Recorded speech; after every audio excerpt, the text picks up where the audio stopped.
Que Dios les bendiga, mis amados hermanos. Es una bendición para mí poder estar aquí a través de este medio comunicándoles la palabra del Señor. Hoy vamos a hablar de un tema que creemos que es tan importante y tan necesario, que se llama ¿qué es la unción? Es un tema que vemos que se platica mucho, que se habla mucho acerca de este tema. Y a raíz de este título, ¿verdad? Han salido tantas unciones que se mueven en medio de diferentes reuniones, ¿verdad?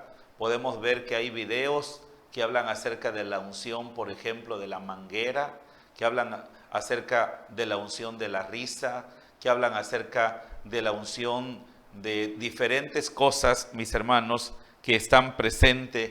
Por ejemplo, la unción de la chaqueta o del saco, ¿verdad?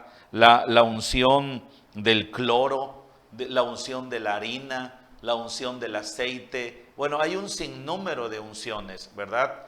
Que hoy se puede observar en el internet dentro de la iglesia cristiana.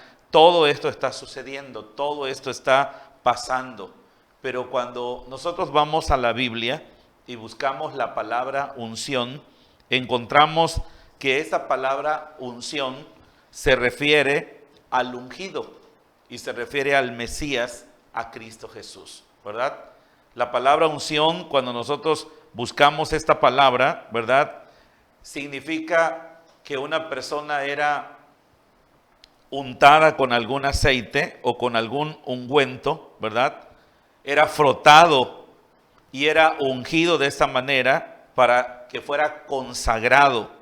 Era una persona que era elegida y a esa persona se le ungía con un propósito. Esa palabra unción viene de la palabra griega gerisma y significa ungüento o untado. El otorgamiento específico se llama precisamente o refiriéndose al ungido, a Cristo Jesús. Así que hay algo importante que nosotros tenemos que ver. ¿Y en qué trasfondo o en qué contexto se utilizaba la palabra unción? Por ejemplo, en el Salmo 23 encontramos la declaración donde dice la Biblia, unges mi cabeza con aceite. Y usted recordará, mi hermano, que esta unción se le practicaba precisamente a las ovejas.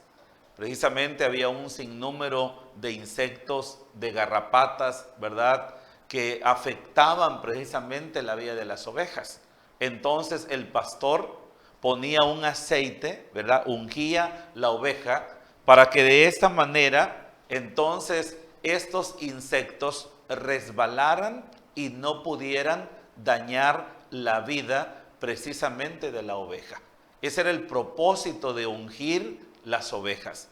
Y el Señor a nosotros nos unge precisamente para que toda obra del enemigo, para que todo aquello que trate el enemigo de hacer en contra de nosotros, pues no nos traiga ningún efecto. Ahora, hay una palabra y en el Nuevo Testamento podríamos decir que son contadas las palabras cuando la Biblia habla precisamente acerca de la unción.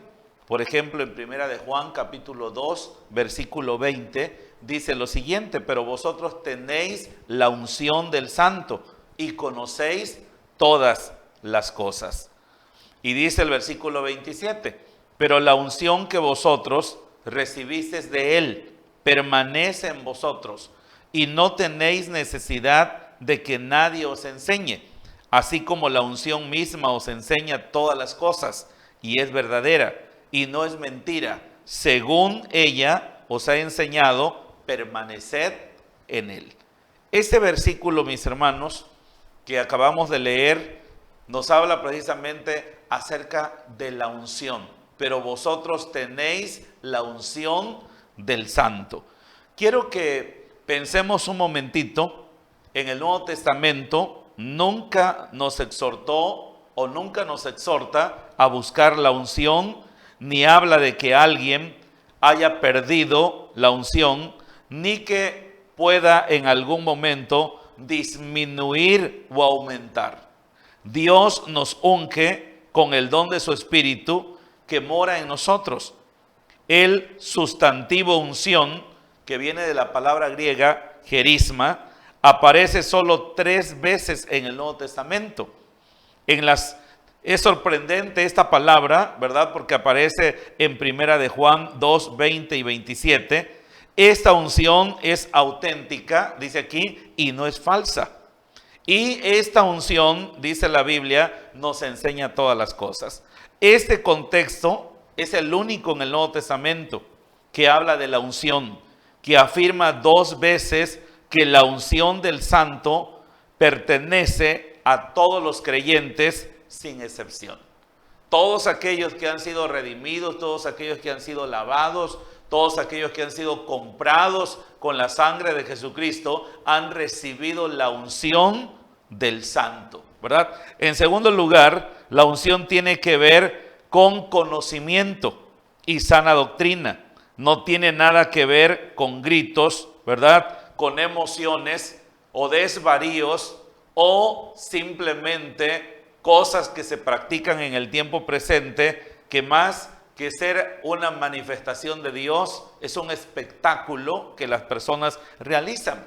En tercer lugar, los cristianos fieles no necesitan maestros falsos, pues no tienen ellos nada que enseñarles, porque la unción de Dios que está en ellos les enseña la verdad y les enseña todo lo relacionado perfectamente con la voluntad de Dios. Así que, mis hermanos, podemos darnos cuenta que una persona ungida es la persona que tiene al mismo Señor en su vida, y el Espíritu Santo, ¿verdad?, lo guía, lo dirige, lo preserva, lo cuida y lo anima y lo alienta momento a momento. Esta unción, ¿verdad?, ayuda al creyente precisamente a permanecer firme, estable en el conocimiento de Dios. Ahora, en el Antiguo Testamento, las personas que eran ungidas, habían varias personas que eran ungidas en el Antiguo Testamento.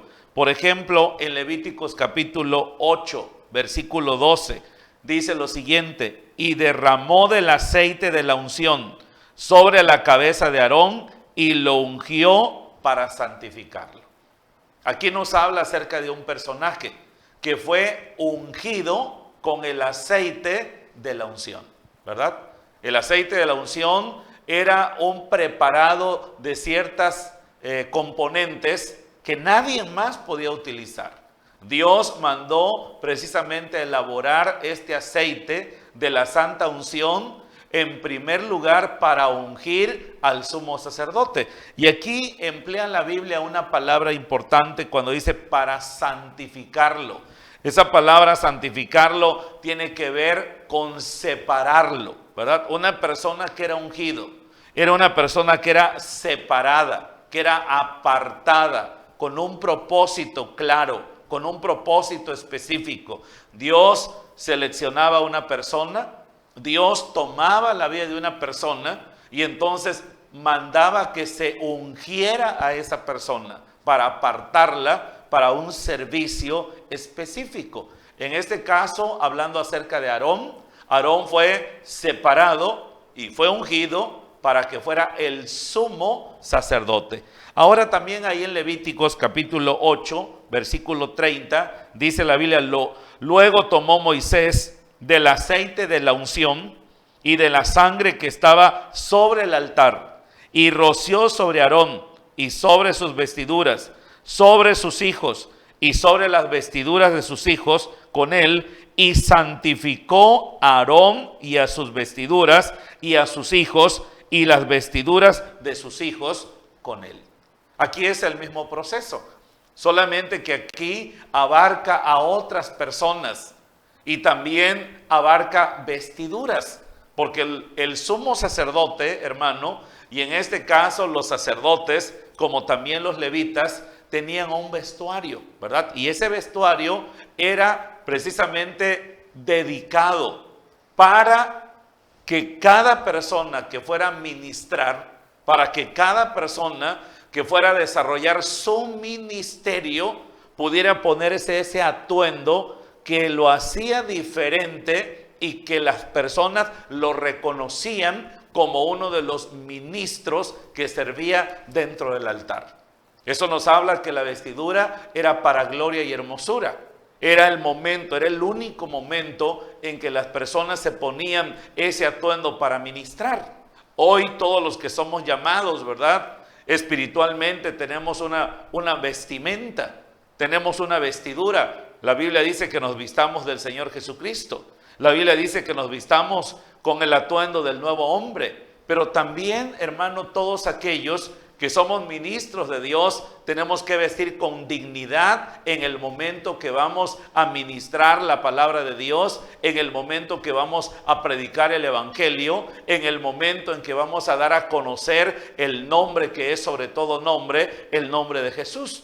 Hoy vemos que muchas personas, ¿verdad?, que predican el evangelio no están tomando tal vez en cuenta. No es que quiera ser legalista con este punto de vista. Lo que quiero darles a entender a cada una de las personas es que en el momento que vamos a ministrar debemos de vestirnos como un mensajero de Dios, como un representante aquí en la tierra que vamos a dar a conocer las verdades del evangelio del reino de los cielos. Imagínese usted a un presidente de la República vestido, ¿verdad?, con pants y vestido con una playera deportiva para dar precisamente un informe de gobierno. O imagínese a una persona que va precisamente a dar una conferencia, ¿verdad?, de alguna institución, cómo ellos se visten de la mejor manera para poder manifestarse delante del pueblo. Y a veces los ministros, hermanos, han perdido de vista esto. A muchos de ellos a veces van con pantalones, ¿verdad?, rotos o playeras no muy, tal vez muy correctas para realizar lo que deben de hacer. Pero cada vez que Aarón, cada vez que sus hijos iban a ministrar, ellos tomaban esas vestiduras. Ellos se vestían con ese atuendo y entonces comenzaban a desarrollar las funciones que en este caso, mis hermanos, el Señor les había señalado a cada uno de ellos. Así que vemos que Dios, cuando quería llamar a una persona, poner a un hombre dentro de un servicio, una de las cosas que hacía era que lo ungía. También encontramos en Números capítulo 7, versículo 1. Aconteció que cuando Moisés hubo acabado de levantar el tabernáculo y lo hubo ungido y santificado con todos sus utensilios, y asimismo ungido y santificado el altar y todos los utensilios. Aquí encontramos también que hay elementos que se usan dentro del ministerio, en este caso dentro del ministerio de los sacerdotes, que también eran ungidos.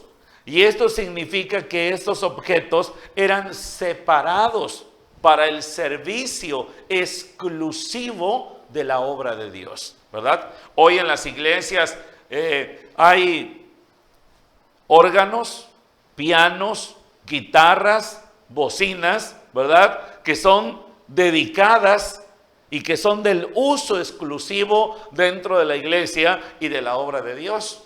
No se puede prestar, ¿verdad?, a los hermanos. Los hermanos no pueden llevarse los instrumentos y hacer con los instrumentos, pues no que hagan algo malo, ¿verdad?, pero no pueden darle el uso o un uso diferente para el cual fueron adquiridos, fueron comprados y deben de usarse.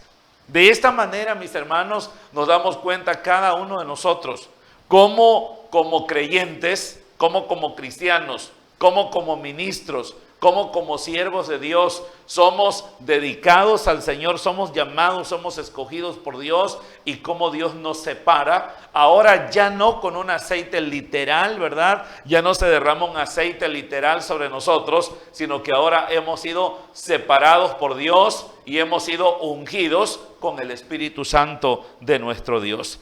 También encontramos, mis hermanos, aquí en 2 de Samuel capítulo 12, versículo 7. Dice la escritura, hablando precisamente el profeta Natán, por palabra de Dios, denuncia y confronta el pecado del ungido rey David. Y hubo entonces que denunciar aquel acto, ¿verdad?, que David había cometido al haber precisamente cometido un pecado. Y dice la Biblia aquí en 2 de Samuel capítulo 12, versículo 7. Entonces dijo Natán a David: tú eres aquel hombre. Así ha dicho Jehová Dios de Israel: yo te ungí por rey sobre Israel y te libré de las manos de Saúl.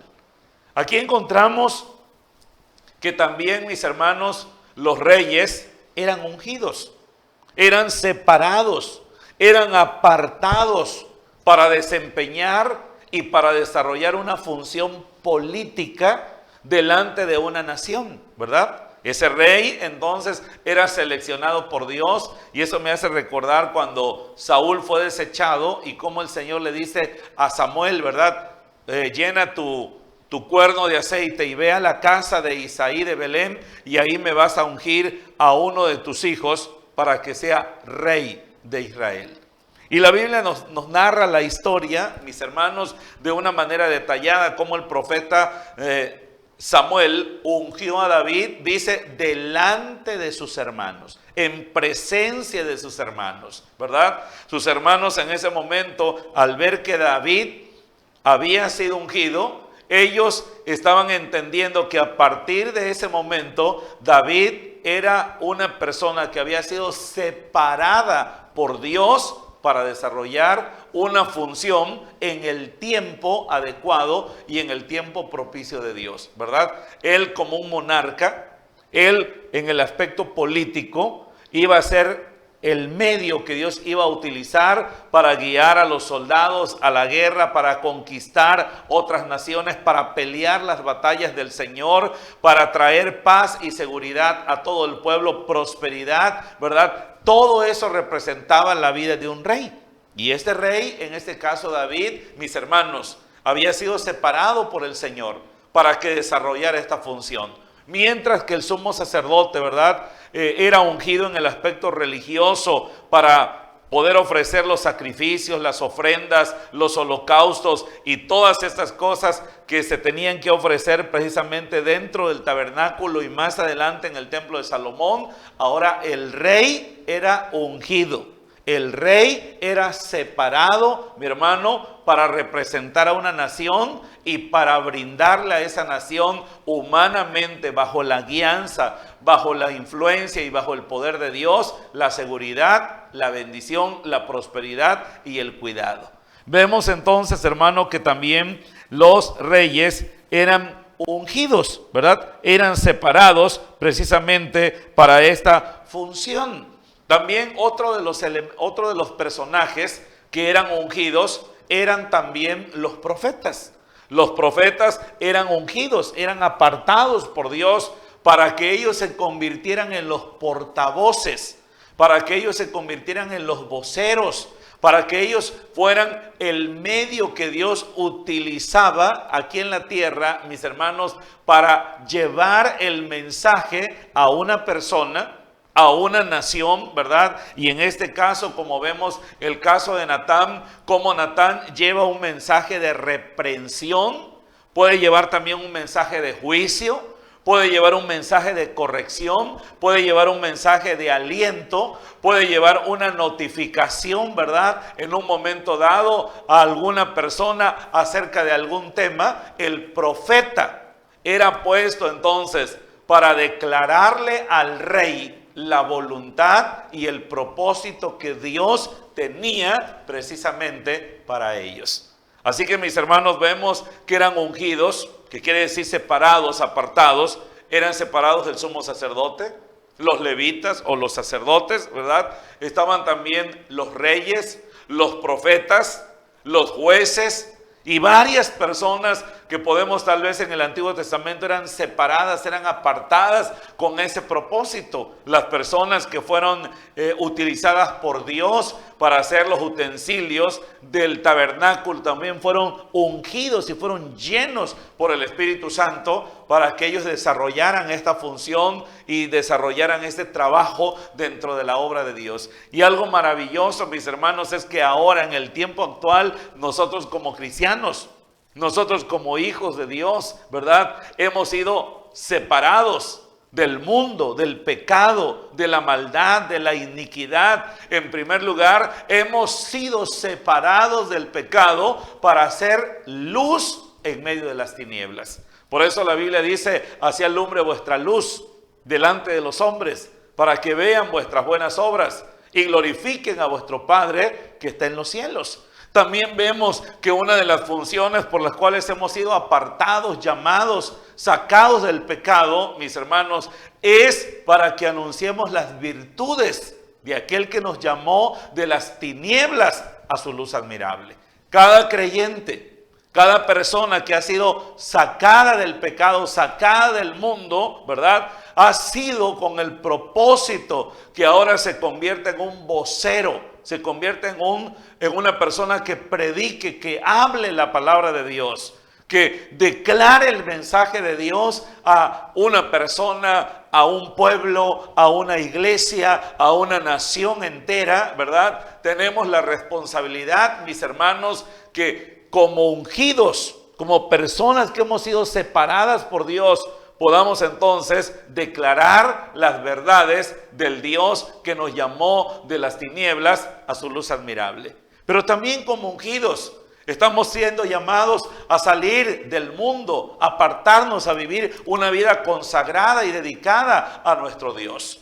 Por eso es tan importante, mis hermanos, que entendamos nosotros como creyentes, entendamos como cristianos, que no estamos en esta vida simplemente de paseo. No estamos en este mundo simplemente para vivir nuestra vida. Hemos sido llamados, hemos sido separados, hemos sido escogidos, hemos sido habilitados, hemos sido llenos del poder del Espíritu Santo para que podamos vivir vidas consagradas, para que podamos predicar el evangelio del reino de los cielos, ¿verdad? Para que podamos guiar a otras personas a través de las escrituras, a través de la palabra de Dios, pero también hemos sido llamados y escogidos y ungidos, mis hermanos, para hacer luz, para resplandecer en medio de una generación que está perdida en el pecado y que está perdida en las tinieblas. Ahora, algo importante que yo quiero que usted pueda notar, hermano, es lo siguiente. El hecho de que una persona sea ungida, el hecho de que una persona sea consagrada, no significa que tiene inmunidad divina, ¿verdad? Como puede ser que aquí en la tierra hay personas que tienen inmunidad política, no se les puede tocar, tienen inmunidad religiosa, no se les puede hacer nada. Pero cuando hablamos en el contexto, ¿verdad?, de la palabra, nos tenemos que dar cuenta de algo importante. Por ejemplo, en el Salmo 105, versículo 15, dice la Biblia, no toquéis, dijo, a mis ungidos, ni hagáis mal a mis profetas.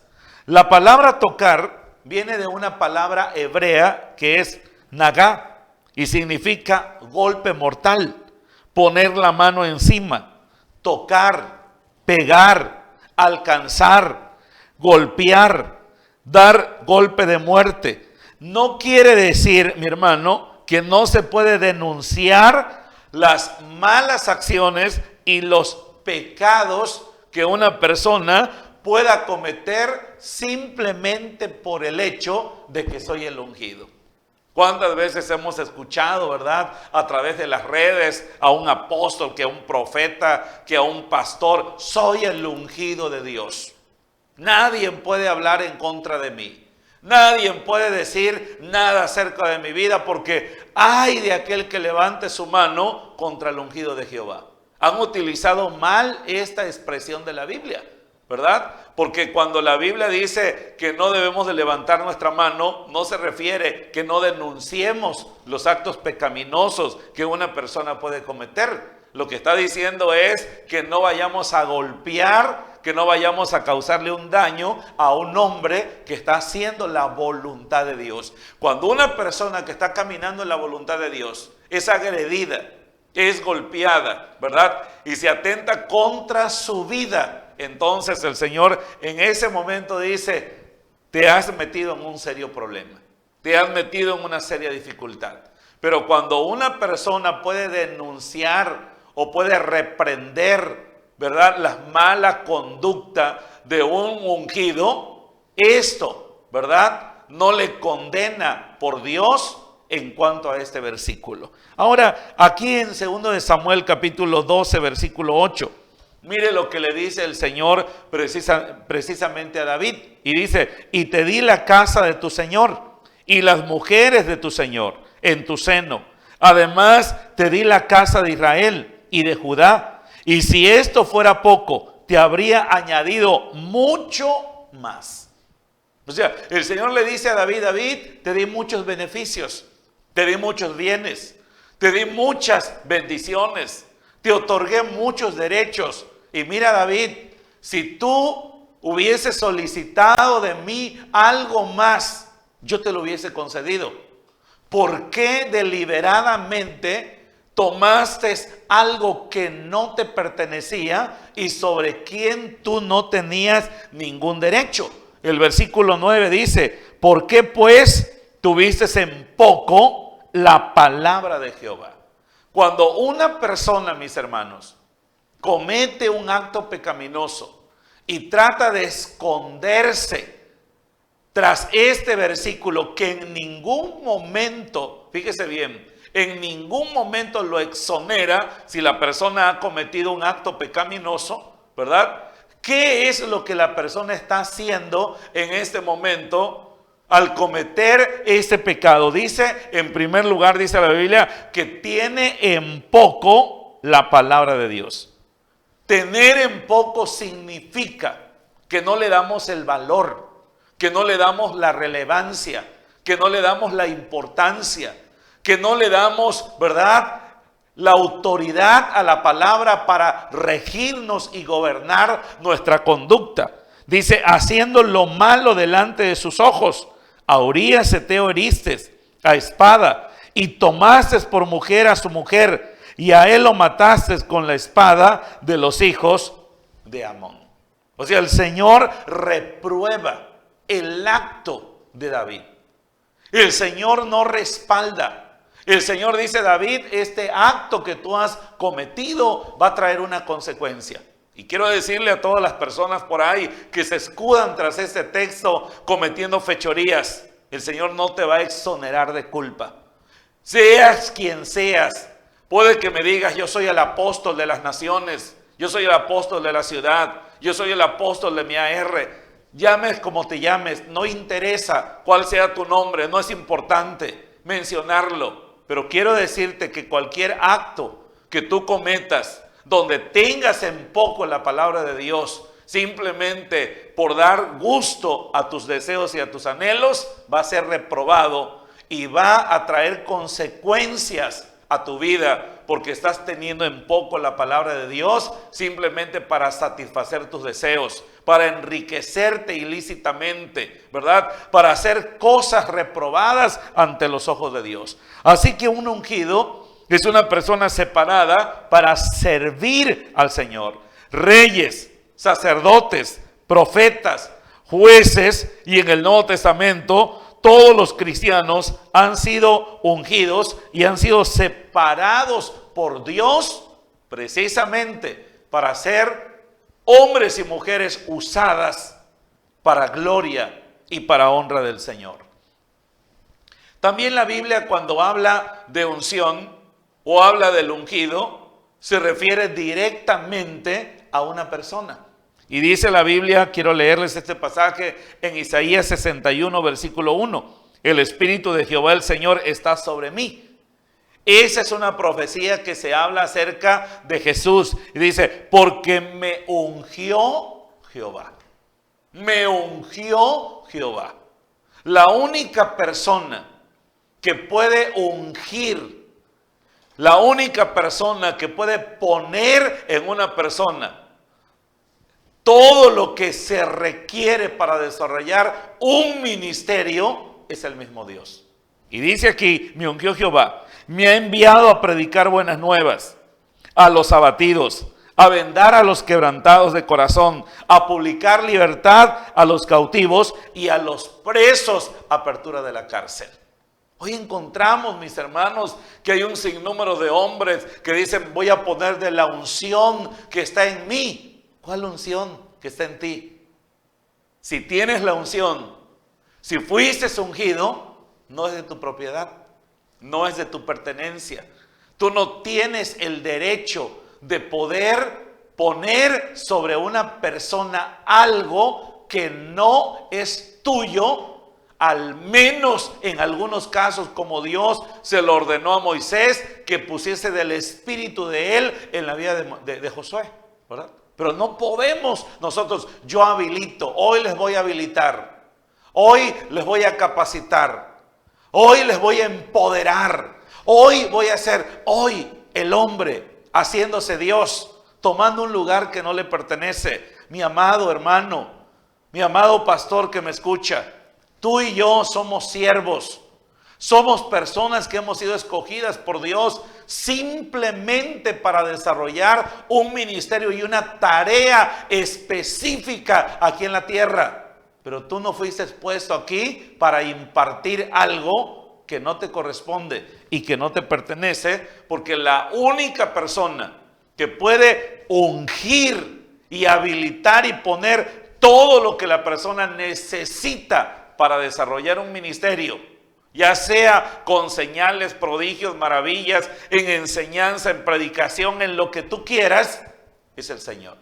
Y dice también la Biblia en el libro de Hechos capítulo 10, versículo 38, cómo Dios ungió con el Espíritu Santo y con poder a Jesús de Nazaret, y cómo éste anduvo haciendo bienes y sanando a todos los oprimidos por el diablo, porque Dios estaba con él.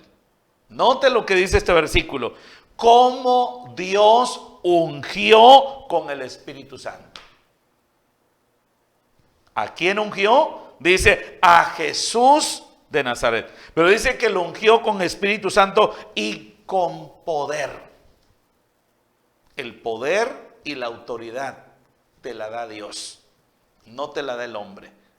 El hombre no tiene el derecho de darte algo que no le corresponde, y aunque lo haga, no sucede nada, mi hermano. El único que puede hacerlo es aquel que nos llamó, es aquel que nos salvó, es aquel que nos escogió, y es Él el que va a poner el espíritu, el poder, los dones, las habilidades, las capacidades en tu vida y en mi vida para poder desarrollar este ministerio. Lo único que nos corresponde a nosotros es enseñar la palabra de Dios al pueblo, y que a través de la enseñanza de la palabra de Dios el pueblo sea entrenado, sea capacitado, sea habilitado para desarrollar el trabajo, la obra o el ministerio según el Señor le dé a cada uno según su voluntad. En el caso de Jesús, Dios ungió a Jesús con el Espíritu Santo y con el poder, dice, y anduvo haciendo bienes y sanando a todos los oprimidos por el diablo, porque Dios estaba con él. Es muy triste hoy ver cómo muchos grandes apóstoles, grandes profetas quedan en vergüenza y en ridículo al vociferar y al hablar más de la cuenta, creyéndose dioses, ¿verdad? Cancelando, decretando, derrumbando no sé qué tantas cosas, y al final de cuentas no pasa nada, y luego se justifican por otras cosas, declarando sanidad sobre enfermos que no sanan, declarando detención de tormentas que no pasan, declarando aniquilación de plagas y no sucede. Pero ¿sabe usted por qué no? Porque son hombres, y porque la gente debe de dejar de verlos como lo que no son. No son dioses, no son únicos, no son exclusivos. Usted no se endiose con el hombre. Usted adore al único Dios verdadero, al Dios que está en los cielos, al Dios que hizo todo lo que vemos, al Dios que está en nuestra vida, al Dios que nos salvó por medio de la obra de Cristo en la cruz y nos perdonó nuestros pecados. Él es el único al que usted y yo debemos de adorarle y de servirle. Mi hermano, ponga atención a la palabra de Dios y olvídese de creer aquellas palabras que muchas personas pueden decir que no hagamos, que nos quedemos callados, cuando en la Biblia encontramos que el apóstol Pablo denunció las malas acciones de algunos hombres que estaban haciendo cosas malas. Denunció, reprendió aún al mismo apóstol Pedro, porque estaba actuando de una manera incorrecta. ¿Qué le pasó a Pablo por reprender al ungido? Nada, porque los ungidos, si son ungidos, deben de aceptar la reprensión, la corrección y deben de enmendar sus caminos. Mis amados hermanos, no creamos todo lo que vemos, no creamos todo lo que nos dicen, si no hay un sustento claro y básico de la palabra de Dios. Hoy nos dicen tantas cosas, nos dicen tantas enseñanzas que no tienen un sustento claro en la palabra de Dios. Así que las ovejas eran ungidas para que los insectos no les causaran daño. Los profetas eran ungidos, el sumo sacerdote era ungido, los reyes eran ungidos y toda persona que Dios quisiera usar de alguna manera eran ungidos y separados para desarrollar un ministerio y un trabajo. Y todos los cristianos del Nuevo Testamento son ungidos porque han sido lavados y comprados con la sangre del Cordero. Pero vosotros tenéis la unción del Santo. Mis amados hermanos, medite y reflexione en esta palabra. Analícela. Permita que la palabra del Señor pueda producir día a día en usted un crecimiento y una maduración que le haga cada vez más como Jesús. Inclina tu rostro y entrega tu vida incondicional al Señor y dile: Señor, estoy en tus manos. Padre bendito y santo, te doy gracias en este momento. Te alabo, Señor, porque eres bueno y porque para siempre es tu misericordia. Te suplico que bendigas la vida de mis hermanos. Bendice la vida de la iglesia. Edifica la vida de la iglesia. Llénalos, Señor, de tu gracia y llénalos de tu sabiduría y de tu conocimiento. Te ruego en este momento, Padre bendito y santo, que tú les des cada día más y más de tu gracia.